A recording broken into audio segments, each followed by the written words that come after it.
Poule. Dialogue pour le temps présent et pour les temps futurs. Une émission de Marc Wielinski, tous les dimanches de 13h à 14h sur RCJ. Où va notre monde? Comment mieux le comprendre? Que puis-je faire pour l'améliorer? Que m'est-il permis d'espérer? Aujourd'hui, peindre sa pensée dans les grottes avec Renaud Ego.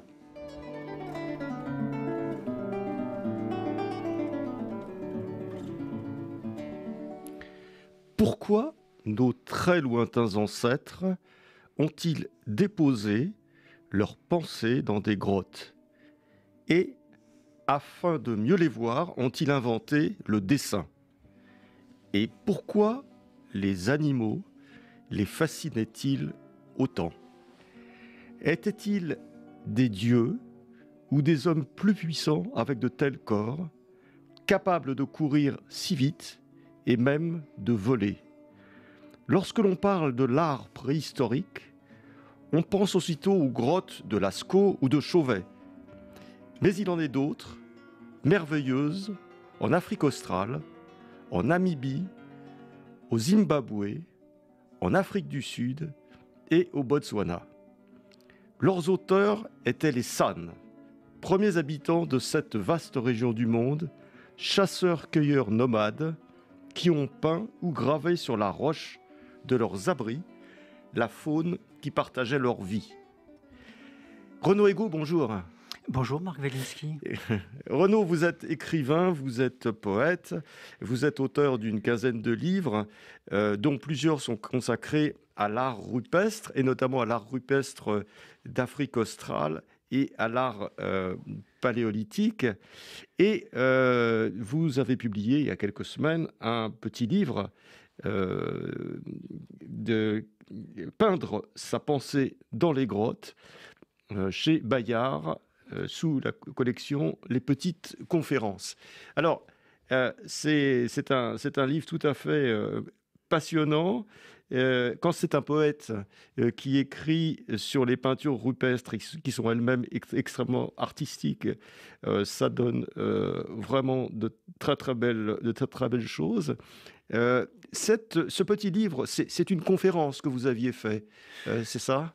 Oui, c'est une conférence que j'ai faite au Théâtre de Montreuil à l'invitation de Gilbert Tsai, qui a dirigé le Théâtre de Montreuil et qui dirige aujourd'hui un cycle de petites conférences qui s'appelle « Lumière pour les enfants », qui reprend en fait le titre d'un cycle de conférences que le philosophe Walter Benjamin avait organisé pour les enfants à la radio allemande à la fin des années 20 et au début des années 30.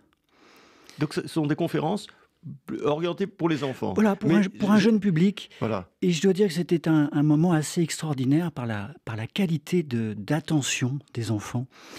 Il y avait un silence qui était palpable et qui gonflait comme ça, comme une sorte de levain, et qui portait ma parole. Ouais. En exigeant, parce que c'est un jeune public, d'être extrêmement clair, simple, mais pas simpliste. Et voilà, ça a été un moment de très grande joie. Oui, alors voilà, c'est ce qui est tout à fait caractéristique. On sent que vous vous adressez à un jeune public, mais vous ne faites pas de concessions. C'est-à-dire que c'est très clair, c'est très expliqué, mais vous donnez un certain nombre d'informations, et ce qui fait que c'est lisible par tout public. Je veux dire que ce n'est pas uniquement lisible par les enfants. Mais il y a ce côté pédagogique qui est extrêmement intéressant. Alors, ma question serait immédiatement, pourquoi vous êtes-vous intéressé depuis tant d'années à ces peintures rupestres en France, en Europe, en Afrique? Alors, la réponse, elle est un peu dans le livre où il y a quelques illustrations. Ce sont vraiment des peintures rupestres absolument magnifiques. Ce sont des œuvres d'art fantastiques.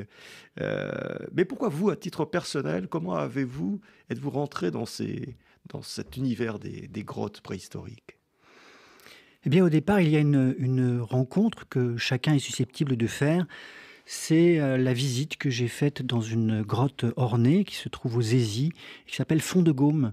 Les Hésies, c'est un petit peu la capitale française de la préhistoire. On y a trouvé le squelette de Cro-Magnon non loin. Et il y a un certain nombre d'abris peints. Je ne connaissais rien de l'art préhistorique et je suis rentré dans cette grotte de fond de Gaume. Il faut imaginer un étroit couloir assez sombre. Et nous nous sommes arrêtés devant un panneau où, dans la pénombre, j'ai vu 2 grands bisons peints sur un réau de roche avec cette couleur ocre. Et il semblait être encore animé d'une sorte de pulsation très ancienne, comme d'une braise sommeillante qui ne s'était jamais éteinte. Et je n'avais jamais ressenti auparavant, devant une image, une telle émotion. Jamais, alors que je fréquentais pourtant des ateliers d'artistes ou que je me rendais dans les musées. Donc à la suite de cette rencontre, j'ai visité d'autres grottes ornées en France et cette petite culture m'a conduit à connaître l'existence d'un art qui se trouvait en Afrique australe, mais autour duquel il n'y avait pas d'informations ou très peu d'informations accessibles. Et cette curiosité m'a conduit à me rendre en Afrique australe où j'ai eu la chance de rencontrer assez rapidement une petite communauté de chercheurs. Alors, on va revenir sur l'Afrique, Oui. Rodrigo, mais je voudrais qu'on reste un petit moment sur l'origine, sur cette émotion sur les grottes françaises. Il faut dire qu'en France, on est quand même assez gâtés. On peut visiter un certain nombre de grottes, surtout dans le sud-ouest, mais on peut visiter un certain nombre de grottes absolument magnifiques.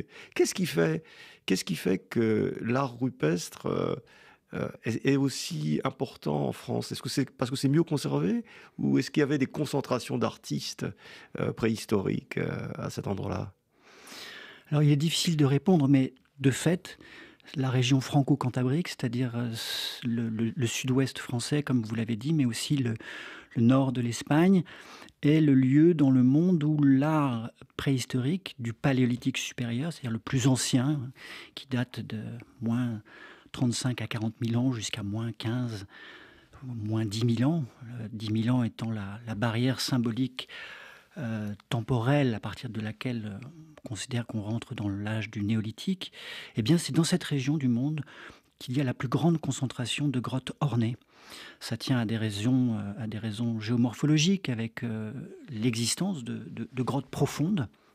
Et c'est là que sont concentrés les plus grands sanctuaires de l'art paléolithique. Oui, on peut imaginer que c'est aussi une zone de peuplement, mais pour nos auditeurs, il faut dire une chose qui est assez stupéfiante. Il faut imaginer la solitude humaine à cette période. Les hommes sont peut-être en France quelques milliers, quelques dizaines de milliers. On n'a pas d'éléments bien précis, mais c'est cet ordre d'idées.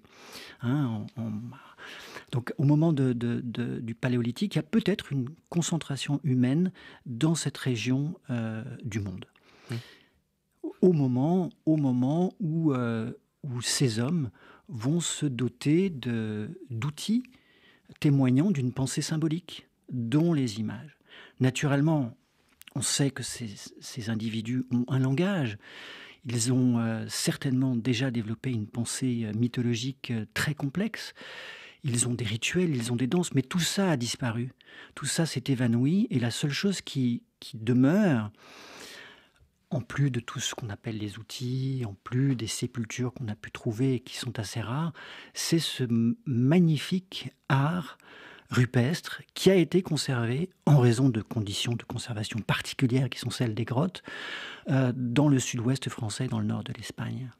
Mais vous, René Egault, qui êtes poète, comme on sait très peu de choses finalement, vous le disiez, tout a disparu. On ne sait pas quels étaient les rituels, on ne sait pas quelles étaient les pensées, ni le langage. Par contre, il nous reste ces peintures extraordinaires. Donc, vous, en tant que poète, vous n'êtes pas plus mal placé que n'importe quel scientifique, puisque de toute façon, on a très peu d'informations. Alors, je voulais vous poser la question, comment vous ressentez ces artistes de cette époque? Parce que ce sont des artistes, c'est pas n'importe qui peignait ça. Comment vous les imaginez? Comment vous les voyez? Comment vous imaginez leur vie? Alors vous avez raison de dire qu'il s'agit de véritables artistes.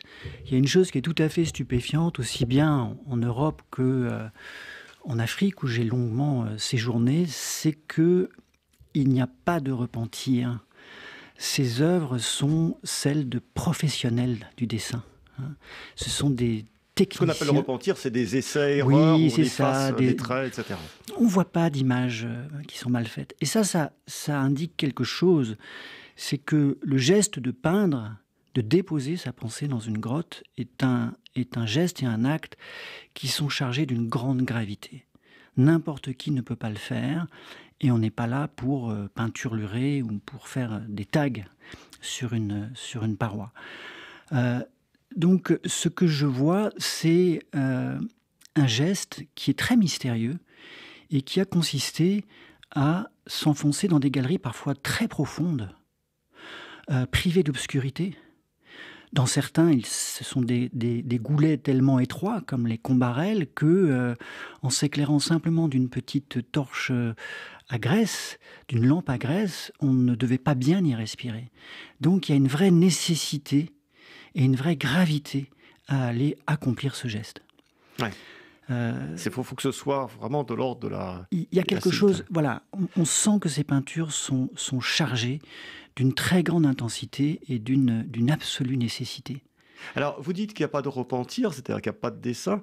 Vous savez qu'il y a une théorie, je ne sais plus qui l'a mise en œuvre, mais qui est assez fascinante, qui veut que ce soit en fait à l'origine des statuettes qui étaient posées à côté du feu et que l'ombre des statuettes projetées sur les murs permettait à l'artiste de dessiner de façon très nette la statuette qui se projetait. Ce qui explique aussi qu'il y en ait de différentes tailles, qui représente la distance à laquelle le foyer, le feu, se trouvait de la statuette, de ces statuettes qu'ils adoraient.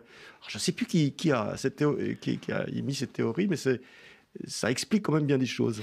Alors, je voudrais dire que cette théorie, elle n'est absolument pas partagée par la communauté scientifique. Et puis cette théorie, elle ne fait que reprendre un mythe ancien qu'on trouve chez Pline, qui, pour expliquer la naissance des images, raconte comment une jeune femme a dessiné l'ombre projetée de son amoureux au moment où celui-ci allait s'éloigner, en traçant le contour de l'ombre de son amant. Mais cette théorie, je trouve assez inutile de la commenter pour une raison très simple, c'est qu'on n'a jamais retrouvé ces statuettes. Ou si on a trouvé des statuettes, ce n'était pas du tout dans les mêmes lieux, et que de toute façon, ça ne fait que reculer la question. Ça n'enlève rien au fait qu'il y a les couleurs, qu'il y a la sûreté du dessin, qu'il y a tout un tas de choses. Ça ne retire rien. Simplement, petite explication de certaines choses. Je crois que il faut... on pense toujours comme ça, et ça a été le cas des préhistoriens. On a pu parler, au moment du Paléolithique supérieur, d'une sorte d'explosion créatrice. Parce que c'est vrai, il y a un ensemble de datations assez cohérentes qui permettent de montrer qu'aux alentours de moins 30 000 ans, mais Chauvet va venir transformer tout ça, le dessin... il y a une floraison d'images. Mais il faut imaginer la très longue histoire pendant laquelle il n'y a pas d'images et où cette intention de créer quelque chose qu'on ne connaissait pas encore, qui s'appelle les images, a animé les hommes. Jusqu'à ce que, petit à petit, quelque chose comme le dessin apparaisse. Nous vivons entourés d'images. Mais figurons-nous un temps où il n'y a pas d'images artificielles. Les seules images qui existent, ce sont les ombres et ce sont les reflets à la surface de l'eau. Ou alors, les traces laissées par les animaux, que les hommes sont les seuls capables de lire. Les animaux ne lisent pas les traces visuelles. Ils vont repérer dans des traces laissées par des animaux, par exemple, des signes olfactifs, mais ne vont pas reconnaître ce qu'est une trace visuelle. Il y a cette intelligence particulière des hommes qui font qu'ils vont être capables d'inventer le dessin. Et le dessin qui nous entoure tous les jours, les images qui nous entourent tous les jours, c'est une invention extraordinaire. C'est un saut de pensée d'une extraordinaire complexité. Il faut imaginer comment on passe d'un animal qui est là, qui est en 3 dimensions, qui se déplace, à sa figuration en 2 dimensions à travers la saisie de son contour. Et la grande invention conceptuelle et technique de l'art paléolithique, ça a été l'invention du contour. Avec toute la puissance et toute l'efficacité qui le porte. Vous avez vraiment raison, Renaud Ego, d'insister sur ce fait qu'il y a une espèce de saut artistique et de saut conceptuel dans cette invention du dessin. Parce que quand on réfléchit un moment, ça n'a rien d'évident de la représentation, par exemple, d'un animal, d'un bison. Ça n'a rien d'évident de dire, voilà, ce que je dessine, la trace que je fais sur ce mur, sur cette paroi, représente un animal extérieur. Lequel ? Qui ? Quand est-ce qu'on l'a vu, etc. Donc, quelque part, il y a un concept, puisque ça représente le bison. Ça ne représente pas tel bison. Oui, c'est ça qui est important avec le monde des images, c'est que ce n'est pas simplement une représentation de la réalité extérieure. Parce que les images font des choses. Elles font des choses en elles-mêmes. Notamment le fait qu'un animal, un auroch, un bouquetin, un cheval, qui sont les principales espèces figurées dans le paléolithique supérieur, une fois qu'il devient une image, eh bien, il échappe à la dissipation du temps.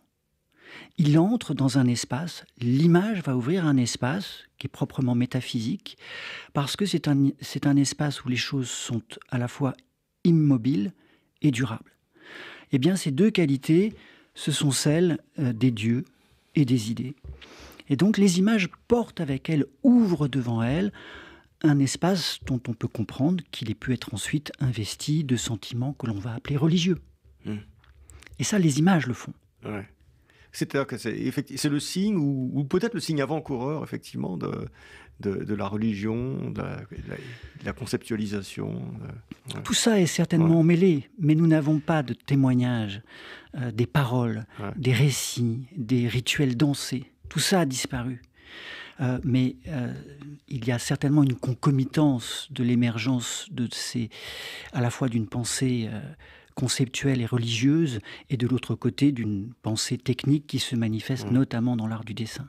D'ailleurs, vous n'êtes pas le premier, Renaud Ego, le premier artiste, poète, à être saisi par ces peintures rupestres. Puisque quand on regarde l'art du XXe siècle, Picasso, Braque, etc., c'était le moment où on a découvert toutes ces peintures, et ça les a proprement fascinés. D'ailleurs, on sent bien qu'il y a tout ça chez ces artistes. Oui, vous avez raison de rappeler que... Il faut aussi rappeler que la découverte de l'art préhistorique est un phénomène récent, c'est-à-dire au troisième quart du XIXe siècle, on n'a aucune idée que peut exister un art préhistorique antédiluvien. Et lorsqu'un amateur, un géologue amateur, découvre Altamira et qu'il prétend qu'il s'agit de peintures très anciennes, la communauté scientifique se moque de lui et le traite de faussaire, en disant qu'il a fait appel à un artiste local pour peinturlurer les grottes.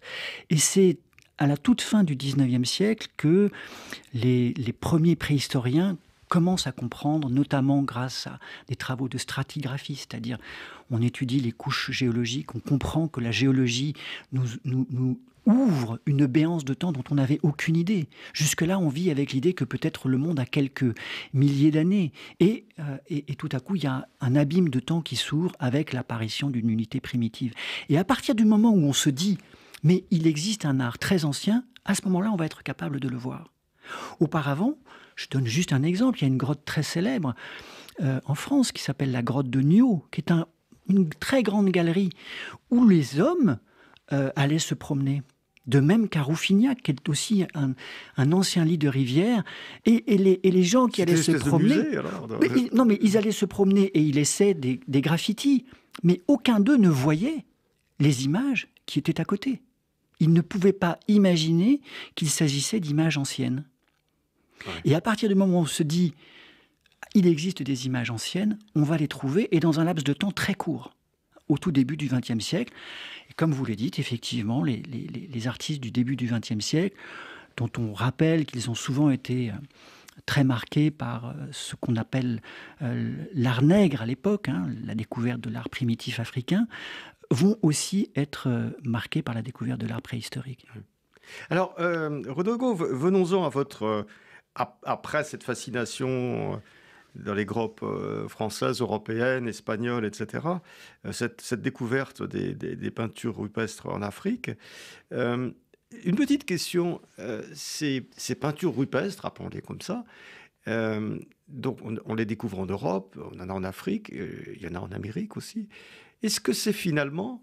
Qu'est-ce qui s'est passé? Est-ce que c'est un phénomène universellement partagé? C'est-à-dire qu'à un moment donné, partout où il y a eu des humains, ils se sont mis à dessiner sur des parois, dans des grottes, etc. Oui, c'est un phénomène en tout cas qui est très répandu. Il y a des grands foyers de culture où des traces picturales, où des traces de gravure sont demeurées, sont accessibles. Les grands foyers, c'est l'Australie, mais on en découvre aussi en Indonésie, à Bornéo. L'un des grands foyers, c'est celui que j'ai étudié, qui se trouve dans toute l'Afrique australe, avec cette culture que vous avez évoquée, qui est celle des San. Mais on en trouve également au Brésil, on en trouve également en Amazonie, on en trouve en Amérique du Nord. Ce qui veut dire qu'à un moment donné de notre histoire, dans la diffusion de l'espèce humaine, eh bien, chaque population s'est dotée des mêmes outils, est passée par les mêmes étapes et a développé, peut-être en se transmettant de l'une à l'autre un certain nombre de savoirs, a développé un savoir graphique. Ouais. Donc, c'est quelque chose d'universel. C'est quelque chose d'universel. Et juste au niveau, au niveau temporel, ça se passe à quel niveau? Ça commence, les plus anciennes, c'est quoi? C'est moins 35 000, c'est ça? C'est cela. Les plus anciennes figures, hein, c'est-à-dire pas forcément des signes abstraits, ça, il y en a quelques-uns qui sont plus anciens, mais on peut dire que la naissance de l'activité graphique, elle se fait entre moins 70 000 ans. C'est à partir de ce moment-là qu'on commence à avoir une activité graphique qui est faite de signes très simples, des ponctuations de points, des répétitions de lignes, des croisements, quelque chose comme une géométrie et un art des rythmes. Mais la figure, elle est inventée il y a environ 40 000 ans. Et on en a des témoignages en Allemagne à travers des petites statues, des petites sculptures, miniatures que certainement des individus portaient auprès d'eux comme peut-être des formes d'amulettes. Et puis le grand sanctuaire qui a été une véritable révolution dans la préhistoire, c'est Chauvet, puisque Chauvet est une grotte beaucoup plus ancienne que Lascaux. Chauvet, c'est moins 35, moins 38 000 ans, moins 32 000 ans. Il y a plusieurs périodes d'occupation de la grotte, quand Lascaux est une grotte entre moins 20 000 ans et moins 17 000 ans. Alors, ce qui veut dire que, en gros, si l'homme est artiste bien avant d'être agriculteur. C'est-à-dire que l'agriculture, c'est quoi? C'est moins 12 000, 10 000? C'est ça, c'est voilà. ce qu'on appelle le néolithique. C'est ce qu'on appelle le néolithique. Donc, 20 000 ans. Nous sommes d'abord, chronologiquement, nous sommes d'abord des artistes, des gens de spiritualité, pourrions dire, avant d'être des producteurs de céréales. Voilà, les populations du Paléolithique supérieur sont des populations nomades qui suivent au gré des saisons aussi les migrations animales. Et alors elles habitent temporairement dans différents lieux où elles sont susceptibles de revenir d'une année sur l'autre. Mais la sédentarisation avec l'agriculture et l'élevage est beaucoup plus tardive. Alors, venons-en maintenant, Renaud Ego. Je rappelle votre livre « Peindre sa pensée dans les grottes » chez Bayard. Venons-en à votre aventure africaine, parce que donc après cette découverte des grottes et de l'art rupestre en Europe, vous avez commencé à explorer et vous avez été, je crois, un des pionniers, un des premiers à aller voir cet art extraordinaire rupestre qui se situe en Afrique australe. Alors, comment est-ce que vous en êtes arrivé à aller voir et comment est-ce que vous avez eu envie d'écrire sur ces peintures rupestres? Eh bien, j'ai eu la chance de faire un premier séjour d'études grâce à une bourse qui m'avait été donnée par le ministère des Affaires étrangères en 1997 sans bien savoir ce que j'allais trouver.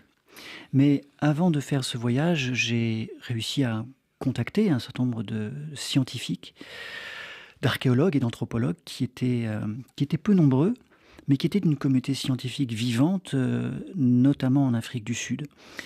Leurs travaux étaient peu connus aussi parce que j'arrive là-bas après une période qui a été celle de l'apartheid. L'apartheid a pris fin en 1994 et pendant la période de l'apartheid, les relations notamment culturelles et scientifiques entre l'Europe et l'Afrique du Sud avaient été largement coupées. Et je découvre alors un art rupestre absolument magnifique que effectivement en Europe on connaît très mal. Quelques préhistoriens en ont entendu parler, quelques-uns, mais sont très peu nombreux, ont été voir l'un ou l'autre site, tandis que par curiosité et peut-être petite forme de folie, je vais vraiment passer beaucoup de temps à aller voir de multiples lieux dans toute cette région d'Afrique australe. La chance que j'ai eue, c'est qu'un grand éditeur d'art de cette époque, qui était Adam Biro, à la suite de mon premier séjour d'études, je vais lui montrer des images de cet art. Il va être enthousiasmé et va me proposer immédiatement que nous fassions un livre en me donnant les moyens de repartir, de continuer à mener mes recherches. Et il y a un premier livre qui sera publié en l'an 2000 qui s'appelle San, aux éditions Adam Biro. Et après ces premiers voyages, je n'ai cessé d'y retourner jusqu'à aujourd'hui. Et au bout du compte, j'ai peut-être passé 3 années de ma vie à arpenter les montagnes, les prairies de 5 pays d'Afrique australe. Le Zimbabwe, la Namibie, le Botswana, l'Afrique du Sud et ce qu'on appelle le Royaume du Ciel, qui est le Lesotho. Alors, effectivement, donc, ces peintures des San sont absolument extraordinaires. Par moments, on a l'impression d'être devant du Paul Klee, enfin avec des recherches au niveau des couleurs et des formes qui sont tout à fait fascinantes. Alors, ces peintures sont un petit peu plus récentes. Elles sont datées. La datation, c'est quand? Oui, alors on n'a pas les mêmes gammes de datation que pour l'art paléolithique supérieur, parce que ça coûte cher de faire des études de datation, mais on sait qu'au Zimbabwe, elles ont plus de 10 000 ans. En ce moment, une chercheuse française est en train de faire un travail de datation précis sur un certain nombre de sites au Zimbabwe, et on a des datations qui sont antérieures à moins 10 000 ans. En Namibie, dans une montagne extraordinaire qui s'appelle le Brandberg, on a quelques datations qui montrent que ces peintures ont 4, 5, 6 000 ans. En Afrique du Sud, elles sont plus récentes. Mais ce qui est intéressant, par-delà le fait qu'elles sont peut-être plus récentes, ce que je trouve extraordinairement émouvant, c'est de penser que dans un temps assez reculé, il y avait une diversité, se côtoyaient ou s'ignoraient des populations qui avaient des niveaux de développement, des pratiques culturelles qui étaient encore extraordinairement différentes, alors qu'aujourd'hui, nous vivons dans une grande uniformité technique, spirituelle. Mais ces peintures sont peut-être plus récentes que celles du Paléolithique, mais par certains aspects, leur population, leurs auteurs, qui étaient des chasseurs et cueilleurs nomades, avaient des modes de vie qui pouvaient être proches de ceux des artistes du Paléolithique supérieur européen. C'était des chasseurs-cueilleurs. Ce sont des chasseurs-cueilleurs. Ouais. Et nomades. Et jusqu'à environ moins de 1000 ans. Et ce sont les seuls habitants de l'Afrique australe. Et puis ils vont être rejoints par des populations de pasteurs et d'agriculteurs qui viennent d'Afrique noire. Et puis l'histoire du peuplement de ce continent va se transformer. Donc on sait très très peu de choses là aussi sur ces pasteurs-cueilleurs, mais vous faites une description en détail d'un certain nombre de ces peintures, et on a l'impression, alors là très nette, mais c'est évident, qu'il y avait peut-être dans ces représentations un désir religieux, on ne sait pas, peut-être politique d'ailleurs, peut-être politique, parce que certaines peintures montrent la puissance de certaines bêtes, etc. Il y a peut-être une symbolique politique. Mais surtout, il y a un art, un souci du détail et de l'esthétique qui est absolument fascinant.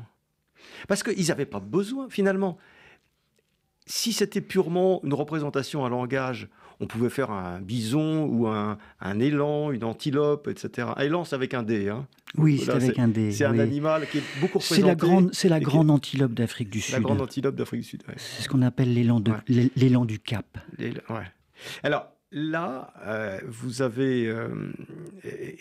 donc on aurait pu imaginer, c'est la réflexion que j'ai eue en lisant, on aurait pu imaginer, si c'était un but religieux ou politique, de signification, de faire grosso modo, voilà, comme font les enfants, ou comme on fait quand on veut représenter quelque chose.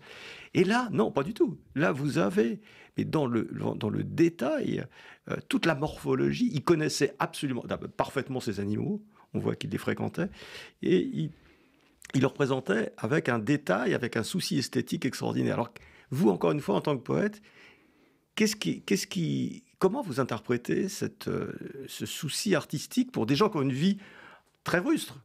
C'est des chasseurs, ils n'avaient pas de maison, ils étaient nomades. C'est fascinant, on a l'impression d'un décalage. Alors d'abord, à la différence de l'espace européen, on a quelques informations, voire beaucoup d'informations sur leurs auteurs, parce que les San étaient encore vivants jusqu'à une période assez récente. Et j'ai assisté malheureusement à leur disparition, qui est un phénomène extraordinairement triste quand on assiste à l'extinction d'une culture. L'une des raisons pour lesquelles je me suis rendu aussi en Afrique australe, c'est peut-être une remarque que j'avais entendue dans la bouche de Claude Lévi-Strauss dans les années 80, où il disait, alors qu'il avait déjà 70 ans passés, lui qui va devenir centenaire, qu'il avait été contemporain de la disparition de milliers de langues. Il faut imaginer ce que ça veut dire. C'est la disparition de milliers de manières de représenter le monde, de le légender, d'inventer des spiritualités. Et quand on parle de la perte de la biodiversité, il ne faudrait jamais oublier que l'un des aspects de la perte de la biodiversité, c'est celle de la biodiversité humaine. Et donc j'ai assisté effectivement à la disparition des San en Afrique australe, mais auparavant, un certain nombre de chercheurs, dès le 19e siècle, se sont intéressés à ces chasseurs-cueilleurs nomades qui étaient encore présents et ont appris leur langue. Il y a comme ça un magnifique linguiste qui, au 19e siècle, a appris la langue des San et qui, auprès d'eux, a recueilli un grand nombre de récits, un grand nombre de mythes dont nous pouvons nous servir aujourd'hui pour avoir quelques éclairages sur ces peintures. Alors bien sûr, il s'agit de mythes qui ont été recueillis au 19e siècle, et là on parle de peintures qui ont quelques milliers d'années, mais quand il s'agit de populations ayant une grande stabilité, des populations qui techniquement ont connu des évolutions assez lentes, eh bien il y a des ponts que l'on peut établir, et c'est la raison pour laquelle on peut connaître ou on peut faire l'hypothèse de contenu mythologique, de contenu rituel concernant ces images. Maintenant, j'en viens à ce que vous soulignez, c'est-à-dire à la fois l'abondance de ces images et leur qualité. Oui, il y a aussi un extraordinaire souci du dessin. Et peut-être est-ce que cela signifie qu'il s'agit, le soin que l'on apporte à une image, c'est aussi l'attention que l'on porte à quelque chose que l'on considère comme étant vivant. Alors, les images, oui, elles sont vivantes d'une autre manière que nous le sommes, mais ce sont aussi à leur manière des êtres vivants. Et c'est la raison pour laquelle on en prend soin, et y compris que l'on va les entretenir, on va les compléter, on va parfois superposer de nouvelles images dessus, non pas pour les effacer, mais pour réactiver la puissance de vie qu'elles contiennent. Et tout ça nous indique que ces peintures ne sont pas là pour inventer un décor, c'est pas de l'art pour l'art, il ne s'agit pas de C'est pas de de l'art mettre. décoratif. C'est pas un art décoratif, non. Il s'agit d'être accompagné à travers les images par un univers de créatures qui sont vivantes et qui sont des créatures spirituelles. Mais alors, ça c'est fascinant parce que vous dites que les San, jusqu'à une époque encore récente, étaient présents, qu'on les a étudiés au 19e siècle. Donc, on a un pont, qui n'existe plus en Europe, évidemment, mais on a une espèce de pont possible entre ces populations qu'on a connues vivant et ces peintures rupestres. Est-ce qu'on a une idée? D'abord, est-ce qu'ils connaissaient les San du 19e siècle ou du 20e siècle? Est-ce qu'ils connaissaient l'existence de ces peintures et comment ils les interprétaient? On a très peu de témoignages au XIXe siècle de San vivant dans des régions où il y a des peintures et qui ont pu parler de ces peintures. D'accord. Très peu. Oui. On en a un ou deux. Et les conditions de recueil de leurs témoignages sont tellement complexes parce qu'il y avait plusieurs traducteurs que, par exemple, un témoignage a été recueilli par un homme dont la formation était celle d'un juriste et qui se rendait sur la ligne de front de l'avancée des colons et qui rencontre un jeune San et avec 2-3 traducteurs, on passe d'une langue à une autre, puis d'une deuxième langue à une autre, et lui-même prend des notes, et on a ensuite son témoignage. Mais la déperdition de l'origine du témoignage est certainement considérable. Mais on a comme ça quelques témoignages et qui ont immédiatement alerté les quelques archéologues ou anthropologues amateurs de l'époque en Afrique australe sur le fait qu'il s'agissait d'un art chargé de spiritualité. Et en aucun cas... Donc c'est une confirmation, en fait. Immédiatement, on en a la confirmation. Ouais. Par les rares témoignages qui ont pu être recueillis à cette époque. Alors, Renaud Ego, votre livre est un livre où il y a énormément d'informations, où il y a des très belles illustrations. Et c'est aussi un livre de poète. Et j'aimerais bien que vous nous donniez un petit peu une idée de la couleur de la langue que vous utilisez pour parler de cette peinture rupestre. Et si vous pouviez peut-être nous lire un passage de ce livre. Alors, je vais vous lire un passage qui raconte une ascension dans une montagne en Namibie qui s'appelle le Brandberg, qui est une montagne assez difficile d'accès pour laquelle j'ai une tendresse particulière. Le soleil était déjà haut et nous étions encore au pied du Brandberg, la montagne qui flambe. Derrière, c'était le désert namibien du Damaraland. Devant, le profil brutal de cette masse de roches et partout c'était le silence. Avec Angula Chipaou et Thomas, son fils, nous marchions en file indienne et j'étais dans l'allégresse de retrouver cette montagne magique, quoique austère et comme défendue par sa propre aridité. L'ascension débuta. Bientôt nos paroles s'espacèrent, mais après quelques heures cette ascension devint éprouvante. Le soleil était implacable et l'ombre éthique, momentanée de quelques acacias, n'apportait nulle fraîcheur. Nous atteignîmes notre abri en vue de la nuit. Avec elle, pourtant, s'évanouirent ma soif et mes courbatures, car, allongé dans la poussière de l'abri, sous la masse de quelques centaines de tonnes qu'était cette dalle penchée, je regardais dans le faisceau de ma lampe la peinture, l'extraordinaire peinture qui en couvrait la face inférieure, 1 mètre au-dessus de moi. Avec ses volutes et ses circonvolutions, un nuage était peint qui était la demeure de la pluie.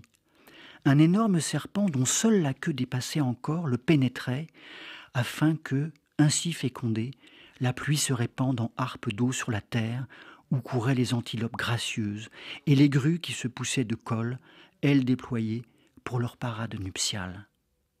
Puis, au cœur de la nuit, la pluie vint, soudaine et douce, à peine annoncée par un souffle de vent. Comme si d'avoir contemplé cette image, j'en avais actionné le mécanisme. Il pleuvait, une pluie longue et frêle. 2 jours plus tard, nous reprîmes notre ascension pour rejoindre les hauts plateaux où désormais nous séjournerions. Nous marchions à pas lents quand Angoula s'arrêta pour tremper son chapeau dans une flaque, mais elle a poussé de ma main dans son dos et plus encore à l'intonation de ma voix sèchement concentrée en un jump, saute. Il fit un bond en avant et moi un autre en arrière. Immobile et puissant sous son couvert de brindilles, se tenait à 2 pas le serpent, le dangereux peufadeur, la vipère heurtante. L'animal nous fixait de ses yeux d'or qui sertissaient le parfait triangle de sa tête massive, moins agressivement ramassée qu'étendue, sûr de sa force, dans ses anneaux à chevrons noirs. C'était le maître de la pluie, et je compris qu'il était aussi le gardien des portes. Qu'on m'entende. À cet instant, j'eus le sentiment qu'il nous ouvrait les vantaux du temps et que, accompagnés des prestiges de son présage, nous seraient révélées les peintures qui vivaient là, dans le secret de leur murmure ancestral. J'entrai dans le Brandberg. Merci Renaud Ego. Alors, on a l'impression, quand on vous lit, quand on vous écoute, par moment, on ne sait plus très bien où on est. Est-ce qu'on est dans le paysage africain réel actuellement, etc. Ou est-ce qu'on est rentré dans la peinture que vous décrivez? Eh bien, il y a un petit peu des deux. Et ça tient aussi au fait que j'ai vécu avec ces peintures. Je passais des jours dans un abri à étudier ces peintures. Et à un moment donné, il y a une sorte de, d'interaction qui devient extrêmement profonde. Il a fallu que j'apprenne à sortir de ma propre culture, à me déculturer, à me décoloniser de ma propre pensée pour accueillir une pensée à laquelle je n'étais absolument pas préparé, mais que je trouve extraordinairement vivante. C'est la culture des populations que l'on dit animistes. Ces populations, elles ne considèrent pas que les êtres humains sont au sommet de la création. Par exemple, elles considèrent que les autres animaux sont des sortes d'hommes assez semblables à eux-mêmes, simplement ils ont des corps différents avec des aptitudes différentes des nôtres. Et ils considèrent également que le vent ou la pluie sont des êtres animés doués d'intentionnalité. Et si je vous lisais cette page, c'est aussi pour vous montrer comment, vous voyez, je regarde une peinture et j'ai l'impression, parce qu'il va se mettre à pleuvoir dans un lieu où il pleut si rarement, que d'avoir regardé cette image de la pluie, j'en avais comme actionné le secret mécanisme. Et 2 jours plus tard, nous faisons cette rencontre qui aurait pu être dramatique en un lieu si isolé, d'un serpent dangereux qui est le même qui était représenté dans cette peinture. Oui, c'est ça qui est extraordinaire. Voilà. C'est le même que celui qui est représenté sur une des images. Exactement. Et qui probablement représente la pluie aussi. Qui certainement représente la pluie, parce qu'on a des représentations en Namibie où un animal de pluie est figuré sous la forme d'un serpent ou d'un nuage. Et c'est pas du tout anecdotique, ce type de relation. Il y a une motivation. Pourquoi? Parce que, par exemple, la girafe, elle a un très long cou. Et son long cou lui fait tutoyer les nuages. Donc, elle a un rapport particulier avec la pluie. Et le serpent, par sa forme sinueuse, elle représente aussi ce qu'est le cours d'un fleuve. Et puis, il se trouve que si nous avons rencontré ce serpent, après que la pluie était tombée, c'est aussi parce que les animaux sortent après la pluie, notamment les petits rongeurs, etc., et que les serpents vont aussi venir s'en nourrir, et qu'on les voit davantage après la pluie. Mais vous avez parlé, Renaud Ego, vous avez parlé d'acculturation. Vous dites qu'il a fallu que j'oublie ma propre culture. Je pense que ça a pris du temps pour, d'une certaine façon, vous laisser irradier par la culture des San et par leur dessin. Est-ce qu'à un moment donné, vous n'avez pas eu l'impression de retrouver l'expérience de ces guerriers chasseurs-cueilleurs? C'est-à-dire qu'ils vivaient probablement dans un monde où étaient mélangés leur représentation du monde et la réalité. C'est-à-dire que ce qu'ils voyaient du monde passait à travers ce qu'ils en pensaient. C'est-à-dire quand ils voyaient une girafe, ils voyaient la pluie, etc. Est-ce que ce n'est pas ce type d'expérience que vous avez retrouvé? J'ai retrouvé en partie ce type d'expérience, mais on n'échappe pas à sa propre pensée, quand bien même on fait un effort pour prendre une distance avec elle. Mais il est vrai que de vivre dans de grands paysages, souvent extraordinaires, tout seul ou accompagné d'un collègue chercheur sud-africain, ou avec, comme ça, dans le Brandberg, accompagné d'Angula, qui avait été lui-même l'assistant d'un archéologue qui a étudié ces peintures dans cette montagne, vivant au milieu des animaux, dans leur proximité, les voyant passer, ma pensée s'est transformée. Elle s'est ouverte à déjà quelque chose qui est une profondeur temporelle, dont il est difficile de faire l'expérience lorsque nous vivons aujourd'hui dans une ville, en étant pris dans le réseau de messages et d'informations instantanées. J'ai pu me déposer dans une grande épaisseur de temps et recevoir aussi à la fois une grande épaisseur de temps et une grande étendue spatiale, l'une étant finalement le miroir de l'autre. Donc oui, je crois que cette expérience était aussi nécessaire pour accéder modestement, il faut rester quand même assez prudent, à la pensée de leurs auteurs et vivre, je dirais, plus en sympathie avec eux-mêmes. Oui, ça a été, et je dois dire que ça a été une expérience très importante, car depuis 25 ans, ma pensée en a été transformée. Et y compris ma pensée d'écrivain. Par exemple, en tant que poète et écrivain, je n'avais pas conscience, lorsque j'étais plus jeune, que le matériau dont je me servais, le langage, est un matériau extrêmement ancien. Et que s'il est vivant, c'est en raison du fait que, génération après génération, il a été parlé, et que lorsque nous nous servons des mots dont nous nous servons ce matin, ils sont sans doute vivants pour accueillir quelque chose comme la trace de tous ceux qui, avant nous, se sont servis des mêmes mots, parfois, pour dire les mêmes émotions, pas toujours les mêmes pensées, parce que notre pensée évolue, mais dire les mêmes émotions. Donc, on pense toujours qu'un écrivain cherche à laisser une trace singulière, à s'affirmer dans la singularité d'un style. C'est au fond extrêmement superficiel.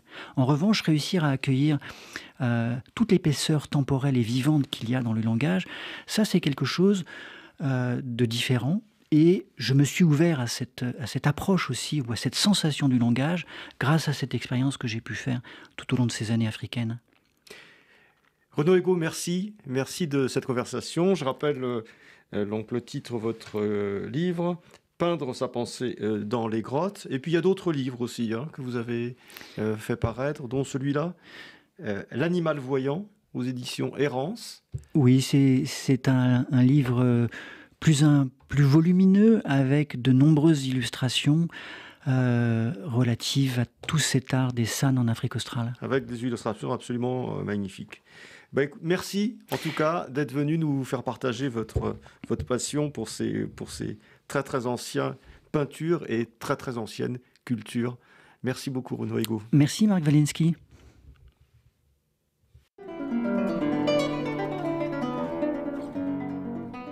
C'était Pile Poule, une émission de Marc Waliński que vous pouvez retrouver en podcast sur le site de Radio RCJ et sur les différentes plateformes, ainsi que sur YouTube. À dimanche prochain, 13h.